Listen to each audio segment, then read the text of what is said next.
নাও ভাই নাও। কিরে তুই জামাইলের পোলা না? তুই তো আমার পোলা, তোরা এখানে কি করতেছিলি? বাবা চুরি। কি কাজ ছোট ভাই এগুলো? চুরি?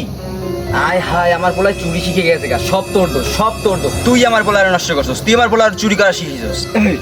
এই তুই এটা থু, তুই বাড়ি যা বাড়ি যা বাড়ি যা। আমার পোলারে আমি পরে শাসন করিলে মনে, তোরা এখন আমি কিছু কমু না। আমি তোর বাপের দ্বারে যাই নালিশ দেবো। সর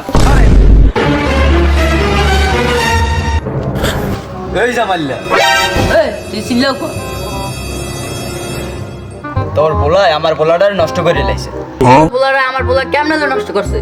তোর পোলায় আমার পোলাটারে চুরি করা শিখাইছে। আজকে ওকে দুইটারে দেখি একবারিতে চুরি করে দেওয়াল টপকাই বাইরিতেছে। তারপর ওরা দুইটা আমার সামনে পড়ছে। কালকে থেকে তোর পোলারে কবি আমার পোলার লগে না চলতে। এই লো আব্বা, চুরি করা একটা মোবাইল নতুন। বাবা তুমি কারো কথা শুনি না, তোমাদের বন্ধুত্ব নষ্ট করো না। কালকে থেকে আমার পোলারে তুমি ঘর থেকে রাইকে নিয়ে আনবা, আর চুরি করার প্রশিক্ষণটা তুমি ভালো করেই দিও।